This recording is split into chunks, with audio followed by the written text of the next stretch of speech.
Graça e paz, amados irmãos. Que culto abençoado temos tido até aqui, não é? Você tem sentido a presença de Deus?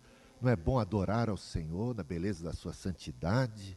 Que coisa maravilhosa. Essa semana, o Walter, de vez em quando o Walter e outros membros da igreja me fazem perguntas, e eu acho isso ótimo.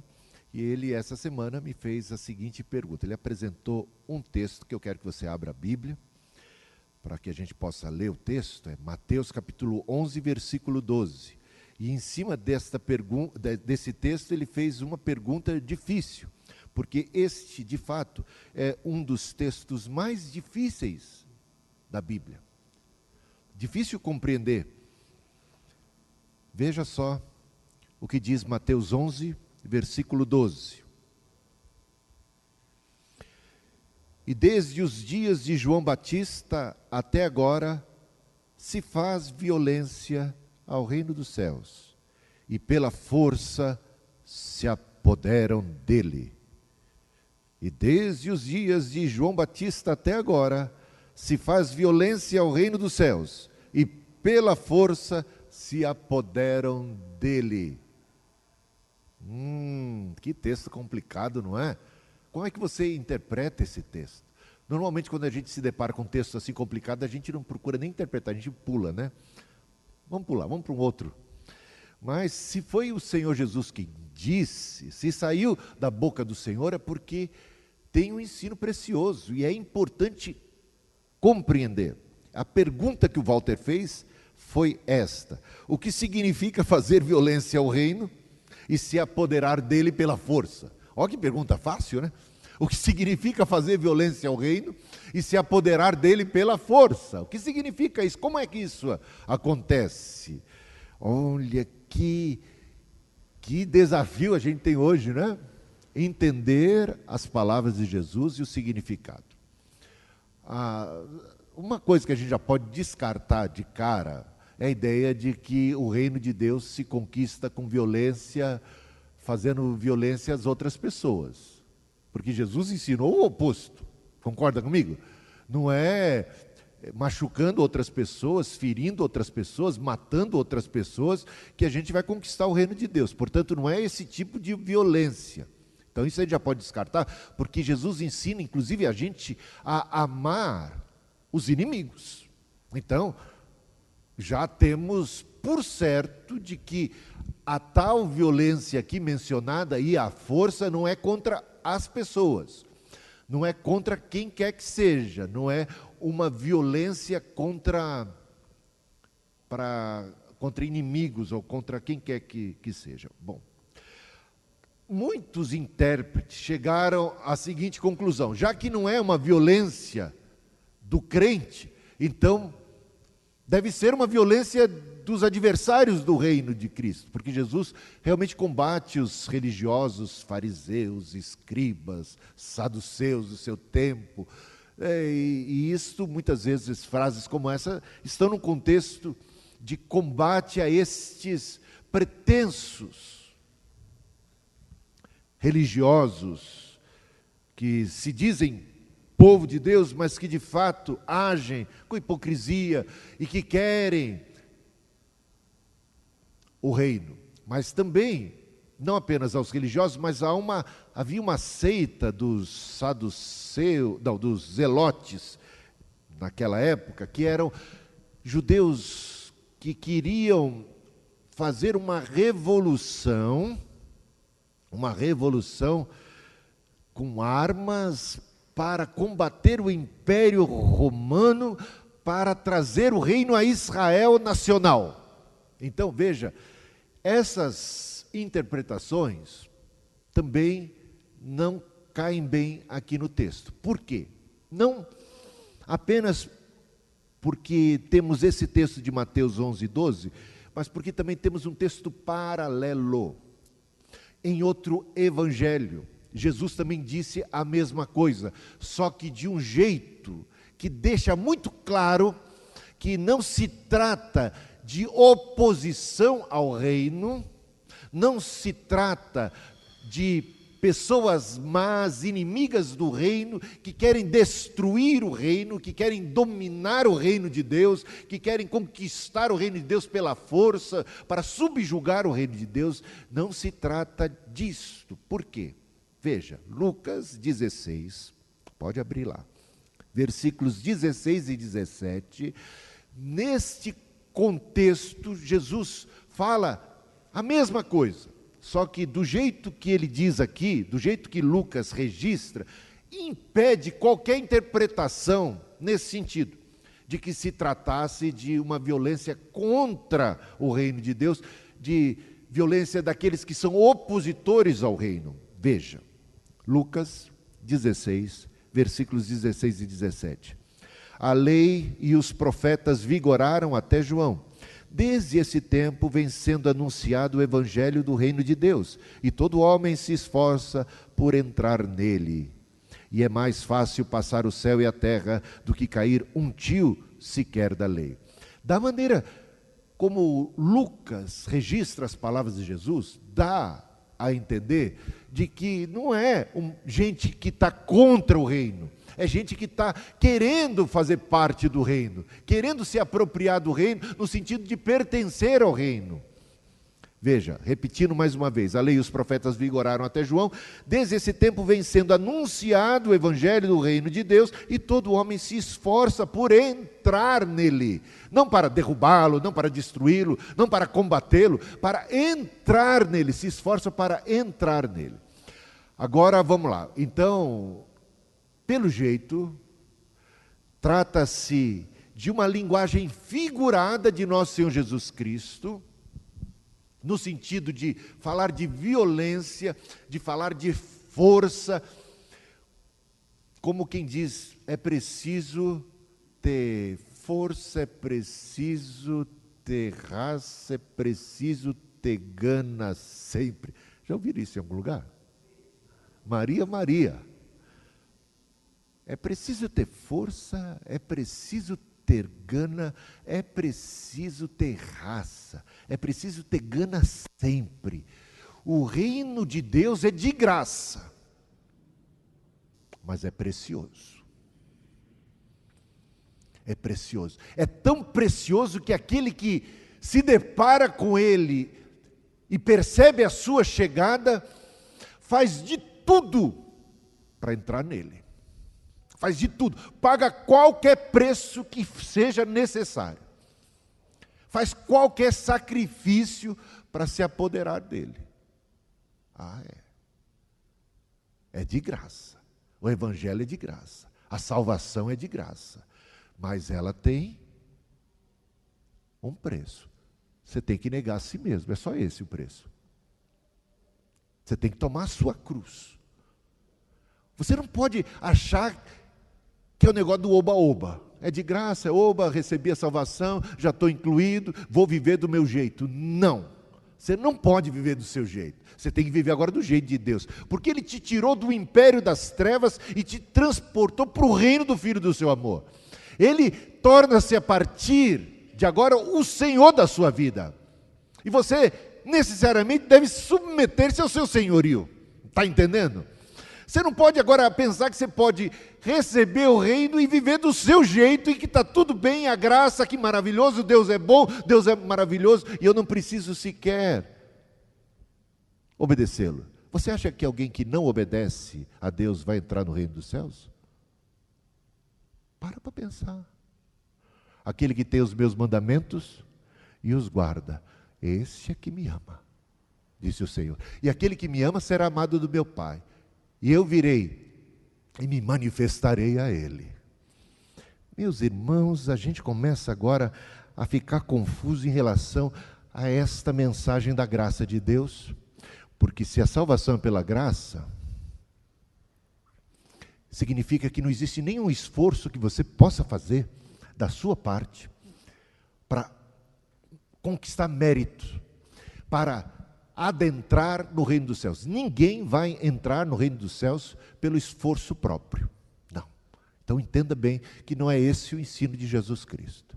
Ele vem ao seu encontro quando você está morto morto nos seus delitos e pecados, quando você não pode fazer nada a favor de si mesmo, Ele te salva, Ele te perdoa, Ele manifesta o seu amor é derramado no seu coração, Ele te dá graça, Ele te dá o Espírito Santo, salvos pela graça, para as boas obras, as quais Deus de antemão preparou para que andássemos nela.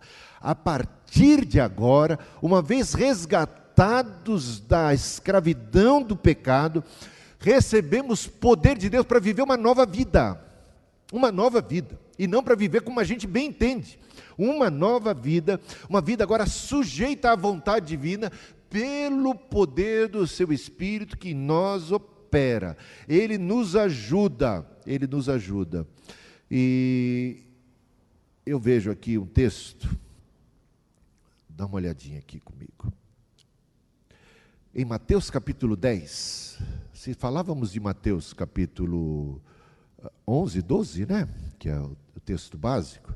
Repare que no capítulo anterior, os últimos versículos dizem o seguinte, a partir do versículo 32, só para você entender bem essa ideia da violência, como uma linguagem figurada. Veja, portanto, todo aquele que me confessar diante dos homens, também eu confessarei diante do meu Pai que está nos céus. Mas aquele que me negar diante dos homens, também eu negarei diante do meu Pai que está nos céus. Não penseis que vim trazer a paz à terra, não vim trazer paz, mas espada. Mas ele não é o príncipe da paz? Está percebendo? Essa linguagem de violência, de espada, num contexto em que Cristo quer comunicar uma outra coisa. Quando você recebe o Evangelho, quando você aceita o Evangelho, mesmo que você não faça nada, aliás, você não faz nada de errado, você passa a não querer fazer nada de errado, você passa a amar as pessoas que estão ao seu redor, mas mesmo sem querer, você vai acabar fazendo inimigos. Os inimigos começam a ser aqueles dentro da nossa própria casa. O José Emílio Emereciano, já ouviram falar dele? É simplesmente o primeiro pastor metodista livre do Concílio Brasileiro.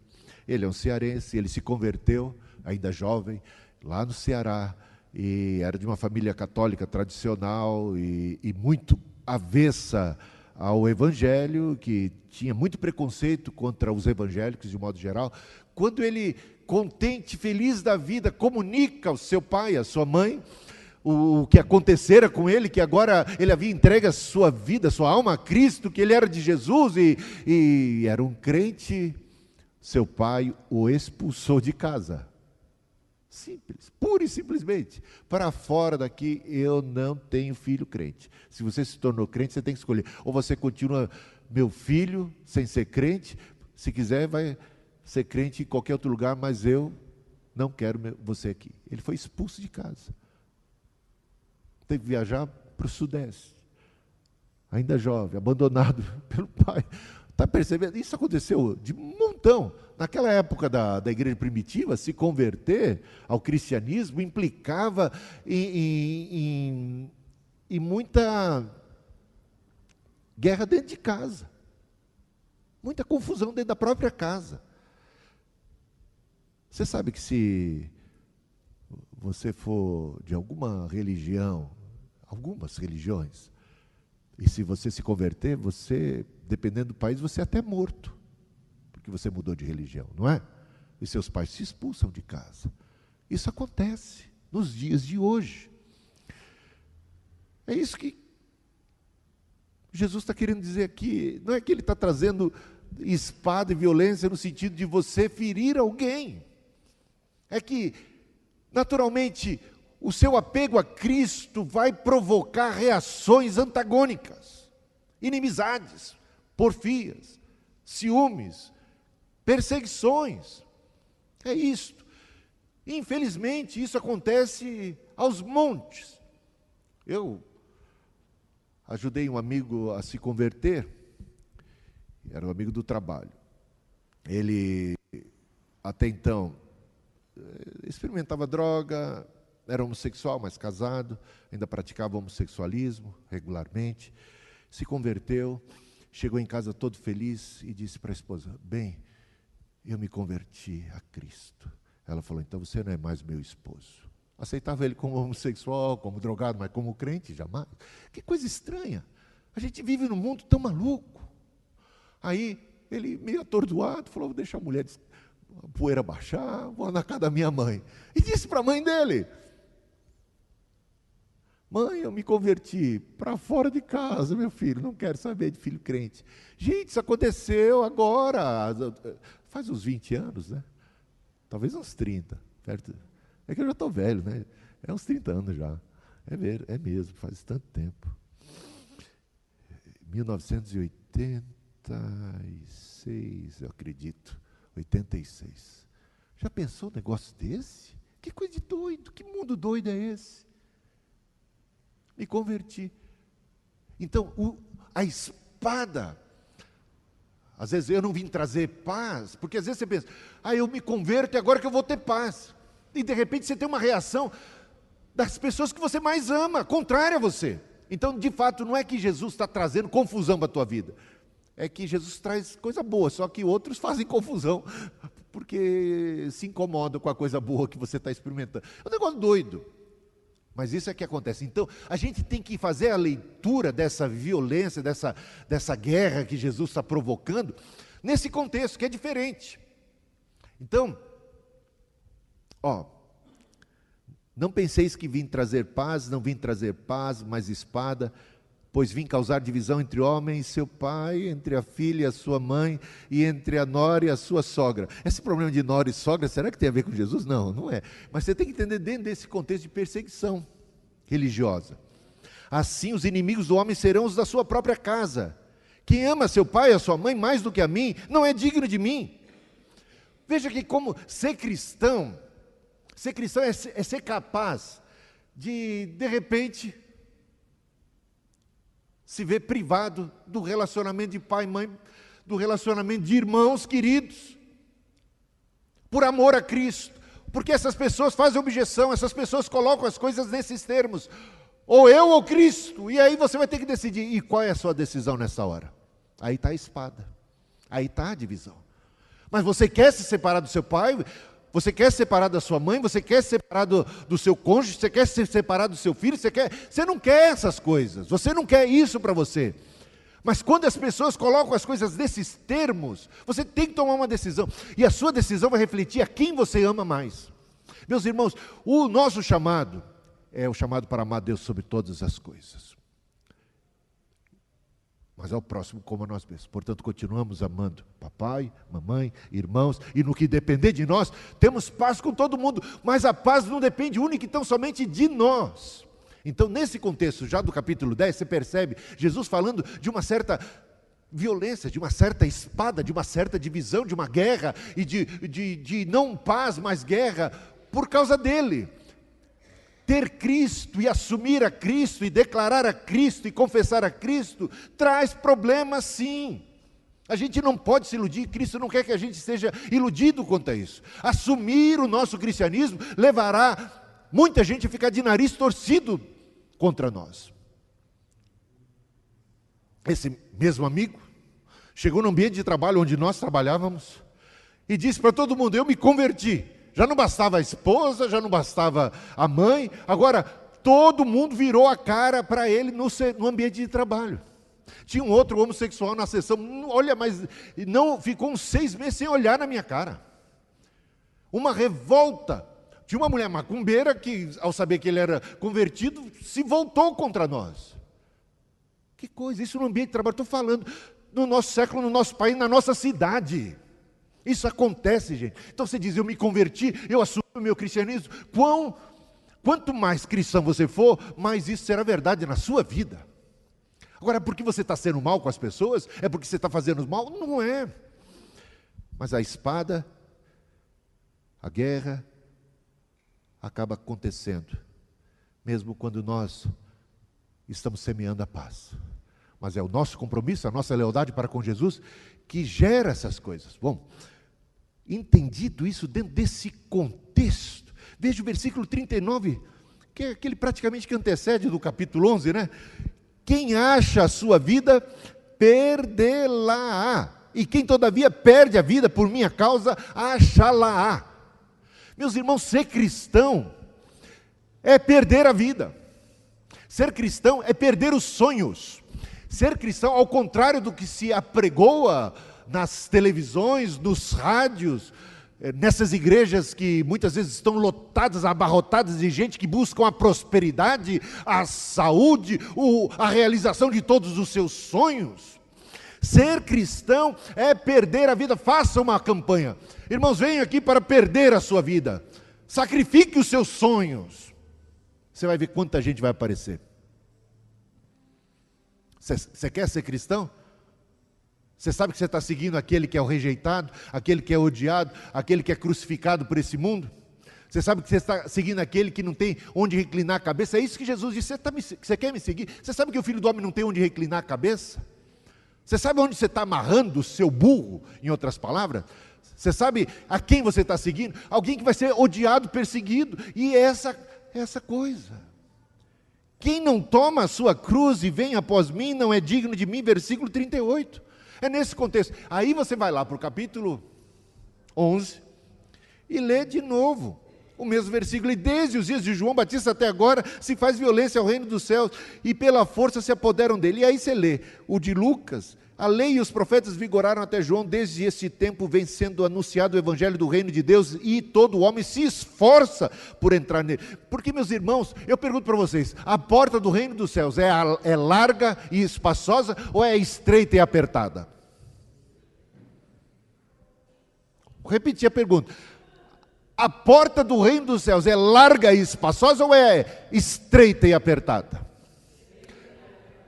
Então, como é que a gente pode supor que pode levar a vida cristã no vai da valsa? Como é que está a tua vida cristã? Mais ou menos. Estou lembrando do padre Fábio de Mello. Tem uma mensagem dele sobre esse negócio do mais ou menos, que é muito boa. Mas não é para você ficar católico. Examina tudo, retém o que é bom, né? Mas é muito bom mesmo. Como vai a tua vida? Mais ou menos. Teu casamento? Mais ou menos. Namora mais ou menos. Casa mais ou menos. Noiva mais ou menos, casa mais ou menos, separa mais ou menos. Tudo é tão esquisito hoje. Então, você está fervoroso? Mais ou menos fervoroso. Mais ou menos fervoroso não dá, né? Você é fiel a Deus? Mais ou menos. Você é obediente à palavra? Mais ou menos. Você frequenta com regularidade os cultos? Mais ou menos. Você chega no horário? Mais ou menos no horário. Você ama a Deus? Mais ou menos. Amo mais ou menos. Você tem paixão pelas coisas de Deus? Mais ou menos. Você está comprometido com a causa de Cristo? Eu estou comprometido mais ou menos.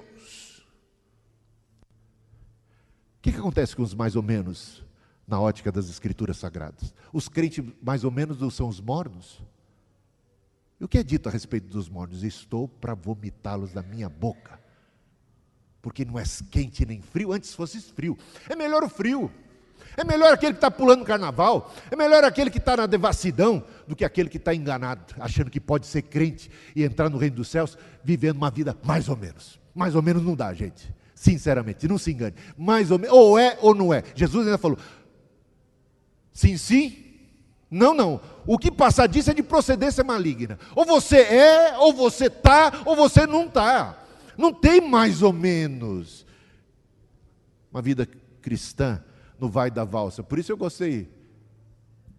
Não pode levar a vida cristã no banho-maria. Por isso eu gostei da música Maria, Maria, né? Do Milton Nascimento. Não pode ser no banho-maria.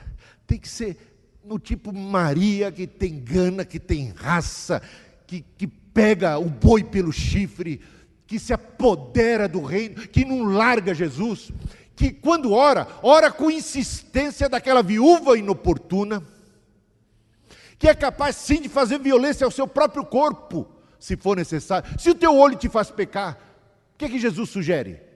Não sugere violência? Sugere violência. Se o teu olho te faz pecar, ele sugere seja violento com o seu olho. Porque é melhor entrar cego no reino dos céus, no reino dos céus, do que com os dois olhos enxergando bem, ires para o inferno. Conhece essa passagem? E se a tua mão te faz pecar? Usa de violência para com ela. Porque você acha que pode entrar no reino dos céus adúltero? Você acha que pode entrar no reino dos céus ladrão? Você acha que pode entrar no reino dos céus uma pessoa corrupta? Meus irmãos, não se enganem. Por essas coisas vem a ira de Deus. Eu estou citando um texto bíblico. Não se enganem. Não dá para ser cristão à moda, nossa, do nosso jeito, ou você é ou você não é. Você ama Cristo, você valoriza o Evangelho, você valoriza o reino. O que tem que fazer com o reino? Buscar em primeiro lugar o reino de Deus. Não é isso que diz? Em primeiro lugar, prioridade. Qual é a prioridade do reino na sua vida? O que sobra? Eu dou dízimo quando sobra. Tem gente que nem quando sobra dá.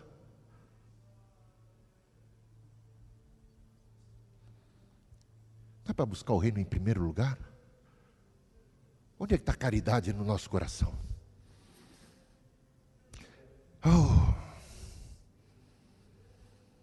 Sabe o que o Paulo fala? Paulo fala, eu esmurro o meu corpo. Está lá, 1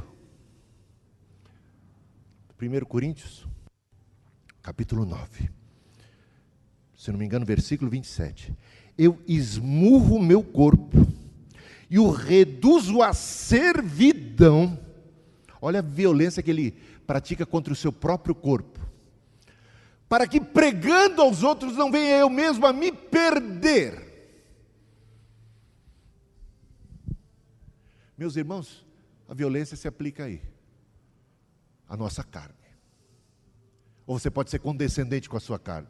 Ou você pode andar segundo a carne. Se os crentes andarem segundo a carne, diz o apóstolo Paulo em Romanos capítulo 8, texto tão amado do apóstolo Paulo, apóstolo da graça, ele diz, se você andar segundo a carne, você caminha para a morte. Morte física? Claro que não. Porque para a morte física, mesmo que você ande segundo o Espírito, você vai morrer. Então não é um livramento da morte física, porque aqueles que andam segundo o Espírito também vão padecer a morte física. Trata-se da morte espiritual, obviamente.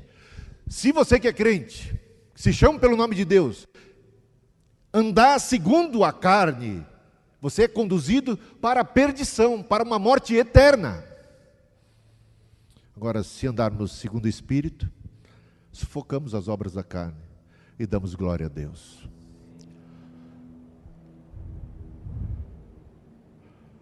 Eu acho que basicamente isso. Eu tinha selecionado tantas outras passagens, mas eu acho que as principais eu já falei. Meus irmãos, se você pega Lucas, capítulo 16, que foi que a gente leu, e observa o que vem antes, observa o que vem depois, você vai ficar assombrado com uma revelação. O que vem antes? Jesus está combatendo a avareza. O que vem depois? A parábola do rico e do Lázaro, que também combate a avareza. Jesus diz nos versículos anteriores, não podeis servir a dois senhores, não podeis servir a Deus e as riquezas, a Deus e a Mamon. O que vem depois? A parábola do rico e do Lázaro. E esse texto, repito o texto mais uma vez, a lei e os profetas vigora até João. Desde esse tempo vem sendo anunciado o evangelho do reino, e todo homem se esforça por entrar nele. E é mais fácil passar o céu e a terra do que cair um tio sequer da lei.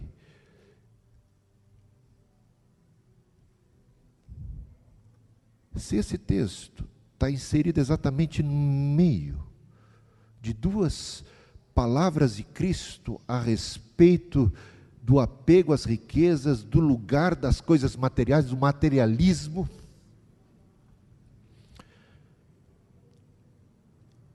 Não é que ele está, mais uma vez, apontando para a porta estreita, chamando a nossa atenção de que nós não podemos ter um coração dividido. A gente não pode servir a dois senhores ao mesmo tempo, porque acabamos desagradando um ou outro, ou os dois. Não podemos servir a Deus e as riquezas, não podemos ser materialistas e servos de Deus, não podemos ser apegados a amor ao dinheiro, que é a causa de todos os males. Dá uma olhada, examina. E tem um outro texto que vem ali, logo depois desse versículo, uma chamada atenção para a questão do adultério. Ele está pegando no pé dos fariseus, que são hipócritas, que passam, que vendem uma imagem de si mesmos, de santarrões, de legalistas, disso e daquilo, quando de fato lá dentro o que tem é avareza, lá dentro o que tem é adultério. E Jesus está dizendo, olha, o caminho é esse. O reino de Deus, você conhece as parábolas do reino? Vou falar de duas aqui. É como um homem que encontrou um campo em que havia um tesouro, uma mina de ouro, valiosíssima. E sabe o que fez o homem? Vendeu tudo que tinha para apropriar-se daquele campo. Esse é o valor que esse homem deu ao reino de Deus. Está entendendo? O reino de Deus é semelhante a esse homem que, olha o esforço que ele faz, olha a decisão, olha a atitude. Quando ele encontra o reino, ele encontra o tesouro, ele é capaz de desprender-se de tudo mais para apropriar-se. Esse é o valor. Por isso que a gente fala, a graça, como o Bonhoeffer falou, ela não pode ser barata. A graça é preciosa, ela não é barata, é preciosa. E quando ela se manifesta em termos do reino de Deus, ela é tão preciosa que a gente é capaz de deixar as redes para seguir. A gente deixa a coletoria de impostos, deixa o pecado, deixa o apego às riquezas, às coisas materiais, a esse mundo. Não ameis o mundo, nem as coisas que há no mundo, diz João, porque quem ama o mundo acaba tendo o destino do mundo. E o mundo passa e com ele toda a sua concupiscência. Mas aquele que faz a vontade de Deus permanece para sempre. Aí tem outra parábola. O reino de Deus é semelhante a um colecionador de pedras preciosas, que de repente se depara com uma pedra de inestimável valor. Ele vende todas as que ele tem para apropriar-se dessa. Esse é o reino. E o reino, quando você veja o esforço, veja a gana, a garra, veja a decisão, veja as atitudes que uma pessoa, quando se vê diante do reino e da sua grandeza, da sua preciosidade, do seu valor, é capaz de fazer. Não pode ser mais ou menos. É gana, é raça, é força, e há uma violência que você comete com as outras coisas que você tinha preço até então. Elas perdem tanto valor que você comete você se desfaz, você se desprende, você se desagarra. Desembaracemo-nos do peso e do pecado que tenazmente nos assedia e corramos um esforço. Esmurro o meu corpo, reduzo a servidão, eu pago um preço, eu nego a mim mesmo, eu carrego a cruz, eu entro pela porta estreita. E esse texto da porta estreita é muito interessante. Quando você vai lá para o grego, algumas versões da Bíblia já traduzem assim: porfiai por entrar pela porta estreita. Porfiai. O que é porfiar? Lutar. Outras falam, esforçai-vos por entrar pela porta estreita. Mas no grego a palavra é luta. Luta. Meu irmão, luta pelo reino. Aproprie-se do reino. Toma uma atitude. Agarre-se a Ele, valorize, é Cristo que está chamando. Quando você ouve o chamado de Cristo, você se apega a Ele, você está disposto a obedecer. Como é que você interpreta, à luz dessa... Tem uma graça barata aí, que é um nojo. Você sabe, o Samuel hoje tocou no assunto que realmente é complicado. Como podemos ter 48 milhões de evangélicos no Brasil e estar nessa draga danada? Gente, 48 milhões de crentes. E cadê o impacto social? Para pensar nisso. É porque tem muita conversão espúria. É porque tem muito joio no meio do trigo. E é muitas vezes por causa dessa graça barata. A pessoa diz assim, olha, estou pregando o evangelho, culpa dos pregadores para começo de conversa. Você precisa aceitar Jesus. Já aceitou Jesus? Aí o cara fala, já. É aceitar só? Eu aceito. Se o cara era católico, então ele fala, ué, não mudou nada, aceito sim. Aceitar Jesus, o Espírito aceita. Pergunta para ele se ele acredita em Jesus. O Evangelho segundo O espiritismo eles têm lá, aceito também. Pergunta para o macumbeiro se ele aceita Jesus. Jesus, ele não tem problema com Jesus, de aceitar Jesus. Agora pergunta se ele se submete ao senhorio de Jesus Cristo. Se deixa ele governar a sua vida. Aí o bicho pega. Aí é um outro papel. Estamos conversando de outra coisa. Se você permite, se você anseia, se você quer deixar o apego às coisas do mundo, ser tirado, resgatado do pecado e das trevas e transportado para o reino do Filho do seu amor, aí é o que eu quero ver. Se você está arrependido dos seus pecados. Porque uma conversão sem arrependimento não é conversão, concorda comigo? Sem arrependimento de pecado, aí eu aceito, eu quero perdão de Deus, mas para continuar pecando. Que conversa fiada? Onde que a gente acha que vai parar com isso? A gente vai engabelar Deus assim? Deus, o Senhor me perdoa, para que o Senhor me perdoa? Para eu continuar pecando. Ele disse para a mulher, eu também te perdoo, para a mulher adulta, mas vai e não peques mais. A gente acha que pode receber o perdão e continuar pecando. Onde é que está a conversão? A graça vem para transformar a gente, para ser um divisor de águas na vida da gente, para a gente viver em novidade de vida, nova vida, atitude, testemunho eloquente no nosso ambiente de trabalho. Então, o que está acontecendo? Por que tem tanto evangélico e a situação, às vezes, até piora? É porque tem muita conversão nominal, muito crente da boca para fora. Gente, a maioria desses cristãos continuam materialistas e estão mais materialistas que nunca por causa da teologia da prosperidade que fomenta o materialismo. Que diz que Deus está a serviço de todos os nossos sonhos, anseios, desejos e paixões. Sucesso, fama, realização. Oh, eu quero esse Deus para mim. Deus que pactua com o meu pecado. Deus que prestigia a minha ambição. Deus que me eleva para eu humilhar os que estão ao meu redor. Que coisa. Onde que a gente vai parar desse jeito? É isso. Não tem conversão, não tem mudança, não tem atitude nova. Não é aquilo que a gente sabe que o evangelho devia ser. Aquele que roubava não rouba mais, o que mentia não mente mais, o que fofocava não fofoca mais, o que odiava agora passa a amar. É isso. É essa atitude, vive santidade. Vive em correção, é leal, era desleal, era fraudulento, enganava, mentia, mas agora não. Porque agora ele serve o Senhor que tudo vê, que tudo sabe.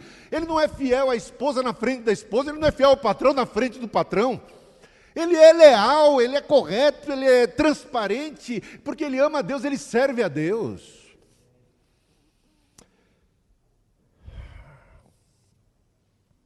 Então não dá para ser cristão de qualquer jeito. Bom, acho que eu tenho que terminar. Pérola de grande valor. Aí o que você faz? Faz tudo. Tudo que está a seu alcance, tudo que for preciso. Jesus chegou e falou para o jovem rico, olha, se a graça, se o evangelho fosse aquela graça barata que as pessoas vendem aqui, eu queria saber como é que eles pregam a mensagem do jovem rico. O jovem chegou. O que eu preciso fazer para ter a vida eterna? Sabe o que ele está perguntando? Qual é o mínimo? Tem gente que quer levar a vida cristã assim, qual que é o mínimo mesmo?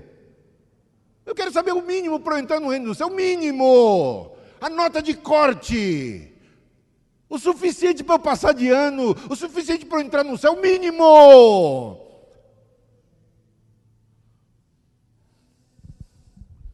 Para pensar nisso. Aí Jesus volta para ler, você tem guardado os mandamentos? Isso eu faço desde a minha mocidade. Jesus percebe que ele pensa que faz, mas não faz. Esse é o problema dos fariseus. Você pensa que você guarda a lei, mas você não guarda de todo o coração. Ah, é? Então ele toca numa ferida, então tá bom, só falta um negocinho para o Senhor. Coisa mínima. Vende tudo que você tem, dá aos pobres e você vai ter um lugar no reino dos céus. O homem foi embora triste porque era apegado às riquezas. E aí? Se a graça é barata, Jesus pegou pesado demais com esse camarada, não foi? Se o negócio é perdão, Jesus pegou demais. Jesus, Volta aí, porque estão ensinando que todo mundo vai para o céu. Não tem os camaradas hoje que estão ensinando universalismo? Todo mundo vai para o céu. Qual é o texto bíblico, Cristina, que combatiu o universalismo que vimos hoje? Esqueceu? Olha, está aqui. Ai, ai. Deixa eu ver aqui.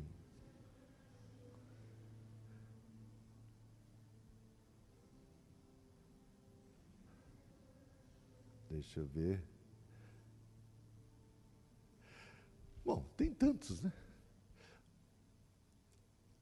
O jovem rico queria saber o mínimo. E Jesus mostrou que o preço do discipulado tinha que ser pago. Veja o que Jesus diz em Mateus 5:20, o Sermão da Montanha. Porque vos digo, se a vossa justiça não excederem muita dos escribas e fariseus, jamais entrareis no reino dos céus. Sua justiça tem que exceder a dos escribas e fariseus. Os escribas e fariseus eram dizimistas? Eram. Frequentavam os cultos? Frequentavam. Liam a Bíblia? Liam. Faziam orações? Faziam. Então complicou. Faziam jejum? Faziam. Se a vossa justiça não excederem muito a dos escribas e dos fariseus, jamais entrareis no reino dos céus. Isso é palavra minha. Agora, cuidado com quem você está ouvindo. Com um pregador que prega contra o que Jesus ensinou. Cuidado. Que fala de uma graça barata. Que fala que o inferno vai estar vaziozão. A porta é estreita, apertado é o caminho. Poucos são os que entram por ele. Foi o que Jesus respondeu à pergunta. São muitos os que entram no céu? A pergunta foi feita para Jesus. A resposta de Jesus? Não. Por quê? Não, a pergunta foi, por que são poucos os que entram nos céus? Jesus não disse, que história de poucos, são muitos os que entram no céu, a porta é larga e espaçosa, não, ele falou, porque é estreita e apertada a porta, poucos são os que entram, poucos são os que são capazes de pagar o devido preço do discipulado, poucos, meus irmãos, são poucos os que vão para o céu, ao contrário dos que dizem que todos vão para o céu, ao contrário daqueles que fizeram questão de arreganhar a porta, de alargá-la o máximo possível, dizendo que basta aceitar a Jesus, você já aceitou, você já está no céu. Não há necessidade de obediência e de nada mais. Então, é isso. O cristão morno será vomitado, o mais ou menos não pode existir na casa de Deus, maldito o que faz a obra de Deus relaxadamente. Meus irmãos, a gente só tem essa vida aqui, a única vida que Deus nos deu é essa aqui, faça o melhor dela possível, obedeça, ouça a voz de Cristo, obedeça, sujeite-se a Ele, ame-o sobre todas as coisas, entrega teu caminho ao Senhor, seja obediente, obedeça, pura e simplesmente. Se você não tem força, peça a força a Deus, que Deus dá a força. Ele não está exigindo alguma coisa que Ele não está propiciando ajuda. Deus chama a todos, indistintamente. Ele não chama os capacitados, chama todos. E capacita os chamados. Se Ele está te chamando para uma tarefa, se Ele pediu tal coisa do jovem rico, se Ele pediu tal coisa dos apóstolos, se Ele pediu tal coisa de mim e de você, Ele nos capacita para tanto. Onde está o teu tesouro?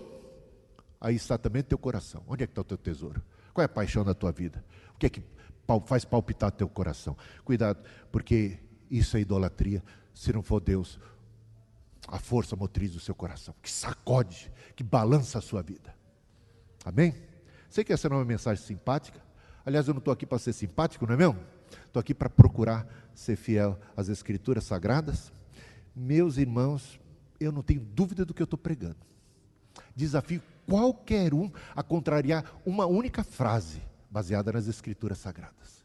Porque o que eu falei da palavra de Deus. Eu praticamente não falei nada de mim mesmo, a não ser citar o nosso amigo, o padre Fábio de Mello, porque esse negócio de mais ou menos não cola na vida, sua vida não seja mais ou menos, seu casamento não seja mais ou menos, o seu emprego, a sua atitude também no emprego não seja mais ou menos. A gente está cheio por aí de gente mais ou menos, e você não quer um cirurgião mais ou menos, não é mesmo? Você não quer um advogado mais ou menos, você não quer um profissional mais ou menos para cuidar do encanamento da sua casa, não é? Mais ou menos não dá. Gente dedicada, gente apaixonada, gente que tem gana, força e raça, gente que recebe a graça de Deus e a valoriza, e agora toma uma atitude de gente que ama Deus, que obedece e que se submete ao seu senhorio, e cumpra-se na tua vida a boa, perfeita e agradável vontade de Deus. Para isso, o que você tem que fazer? Como é que diz o texto? Rogo-vos, pois, irmãos, pelas misericórdias de Deus, que apresenteis os vossos corpos como um sacrifício vivo, santo e agradável a Deus, que é o vosso culto racional. E não vos conformeis com este século, mas transformai-vos pela renovação da vossa mente, para que experimenteis a boa, perfeita e agradável vontade de Deus. Tem gente que quer um atalho. Quero experimentar a boa, perfeita e agradável vontade de Deus sem sacrifício. Quero experimentar a boa, perfeita a vontade de Deus sem transformação da mente, sem um coração no altar de Deus. Atalho não dá.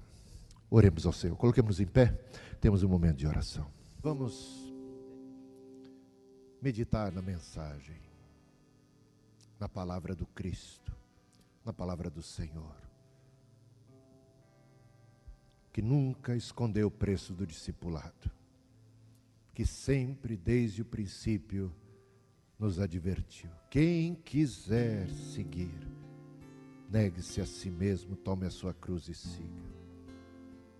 A porta é estreita, apertado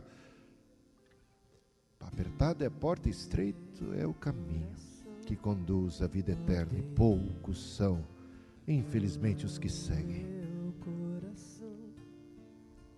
Vamos amar a Deus sobre todas as coisas. Quando a gente ama, tudo é mais fácil. Pense nos sacrifícios que você já foi capaz de fazer por amor.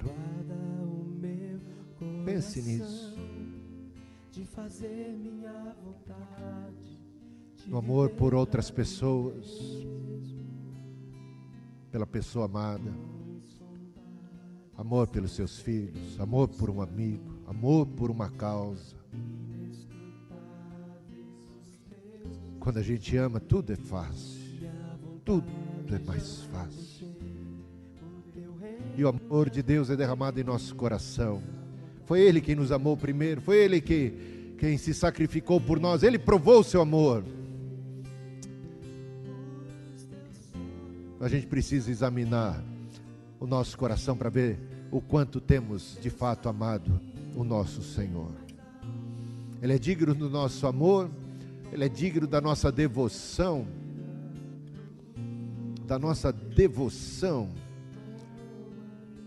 A nossa devoção a Ele é capaz de enfrentar que tipo de oposição? A nossa devoção a Cristo é capaz de enfrentar que tipo de perseguição?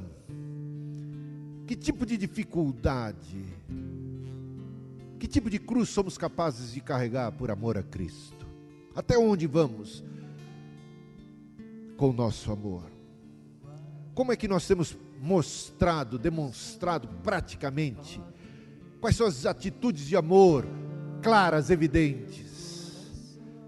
Aquele que tem os meus mandamentos e os guarda, este que me ama, disse o Senhor. Senhor, nós queremos te amar. Nós queremos que a nossa fé pelo Senhor e no Senhor aumente mais e mais. Aumenta-nos a fé. Senhor, ajuda-nos nesta noite a colocar diante do teu altar o nosso corpo, a nossa mente, a nossa alma, como um sacrifício vivo. Hoje nós demos oferta, Senhor. Mas melhor do que qualquer oferta, é a oferta da nossa vida. A nossa vida no teu altar é a oferta de nós mesmos no teu altar. Eis-me aqui, envia-me a mim. Eis-me aqui, envia-me a mim. Cumpra-se na minha vida a tua boa, perfeita e agradável vontade, Senhor. Por isso apresento o meu corpo como sacrifício vivo, santo e agradável a Deus. É o culto racional. É o culto racional não deste momento, é o culto racional desta semana, deste mês, deste ano, de nossa vida, porque a vida é curta, Senhor. Eis-nos aqui como oferta no teu altar. Não mais ou menos, não um pouco de nós, não o que sobrou de nós, não um compartimento da nossa vida, mas a nossa vida no teu altar.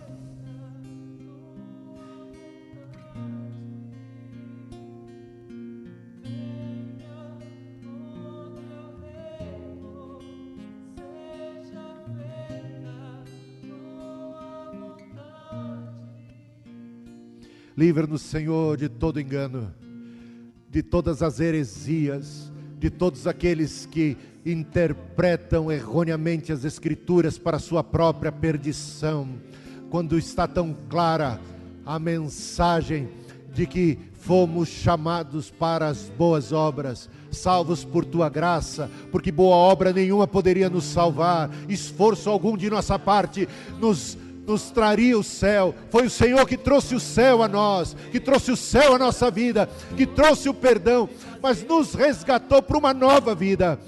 E o seu Espírito foi derramado para nos capacitar a sermos como tu, como o Senhor. Jesus, por tua graça, por tua obra, opera em nós transformação da nossa mente, transformação do nosso coração, transformação da nossa atitude, transformação de tudo ao nosso redor. Senhor, permisso, santo, glorioso, majestoso, salvífico para todos os que estão ao nosso redor. Seja o Senhor a nossa vida, seja o Senhor a falar por nossa boca, agir por nossas pernas, mãos, por tudo, Jesus. Santifica-nos, Senhor, nesta noite, que haja conversão nessa noite, que haja gente convertida, gente mudada como Simão, que passou a ser Pedro, como Saulo, que passou a ser Paulo.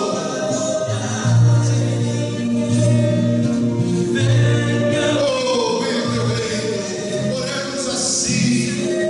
Seja feita a tua vontade na nossa casa, na nossa vida, na nossa alma, no nosso ambiente de trabalho, nos nossos relacionamentos, Senhor. Seja feita a tua vontade. Repreendemos a obra do diabo, repreendemos as setas inflamadas do maligno. Todo ataque diabólico contra a nossa vida, toda venda em nossos olhos, toda escama caia, toda máscara da hipocrisia.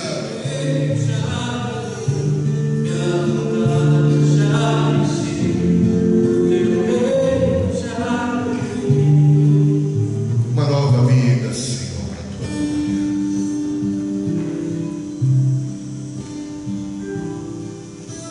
O Senhor nos escolheu em Cristo antes da fundação para sermos santos e irrepreensíveis perante o Senhor em amor. É para isso que fomos chamados, é para isso que fomos perdoados, é para isso que a graça nos alcançou, é para isso que fomos abençoados com toda sorte de bênçãos e graças espirituais. É para isso, Senhor. Eis a tua vontade, a nossa santificação, para que Cristo seja o primogênito entre muitos irmãos, para que sejamos semelhantes a Ele. É a tua obra, é a obra da cruz, nosso eu crucificado ali, e um ressurgir para uma nova vida, para sermos como tu. Ó Senhor, seja o Senhor na nossa vida, sejamos cheios nesta noite do teu Espírito Santo. Cantemos ao Senhor.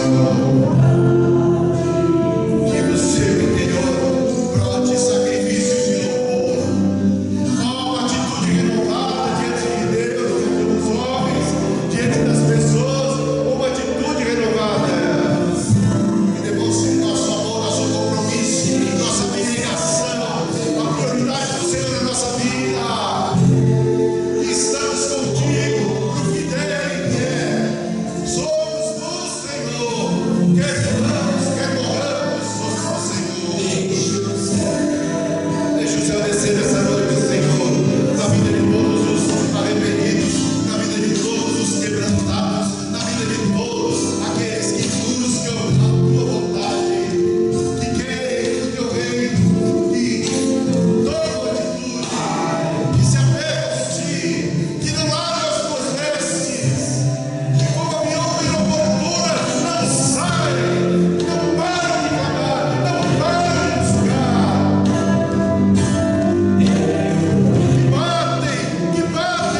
que nesse ato de entrega, teu coração se eleve a Deus como um sacrifício agradável a Ele nesta hora. Que os seus pensamentos estejam nele neste momento. Que o seu coração esteja nele nesta hora. Que você apresente o seu corpo, os seus olhos, o seu nariz, a sua boca, os seus ouvidos, suas mãos, os seus pés, cada órgão, cada parte sua mente. Apresentamos a Ti, Senhor, nesta hora. Recebe, ó Senhor. Seja o Senhor exaltado pela nossa vida. Recebe a nossa adoração. Seja o Senhor glorificado na nossa vida. Senhor, dá-nos força para dar um testemunho eloquente de que o Senhor é o Rei, o Senhor